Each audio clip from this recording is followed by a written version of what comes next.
ఆగండి ఆగండి. మీరు ఇంకా 10,000 స్టెప్స్ టార్గెట్ రీచ్ అవ్వాలన్న స్ట్రగుల్లోనే ఉండిపోయారా? అయితే ఈ రీల్ మీకోసమే. ఇన్నాళ్ళు మనం ఒక మార్కెటింగ్ ట్రాప్లో ఉన్నాం.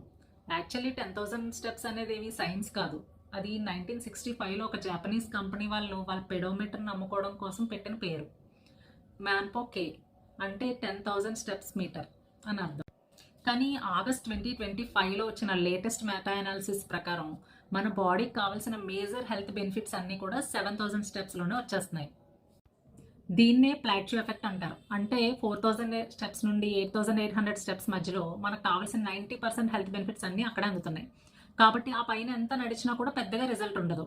సో 10,000 స్టెప్స్ నడవలేకపోతున్నాం అనే స్ట్రెస్ మాత్రం పెట్టుకోకండి. 7,000 స్టెప్స్ అంటే 70 minutes walk. Daily 70 minutes walk చేయడం వల్ల హార్ట్ హెల్త్ ఇంప్రూవ్ అవుతుంది and next mortality risk and cancer risk తగ్గుతుంది. ఇక్కడ ఇంకొక ఇంపార్టెంట్ విషయం ఏంటంటే ఓన్లీ వాకింగ్ ఒకటే సరిపోదు, దాంతోపాటు ఒక ప్రాపర్ ఎక్సర్సైజ్ కూడా ఉండాలి. ఈ ఇన్ఫర్మేషన్ మీ ఫిట్నెస్ ఫ్రెండ్స్కి షేర్ చేయండి అండ్ మరిన్ని హెల్త్ టిప్స్ కోసం నన్ను ఫాలో అవ్వండి.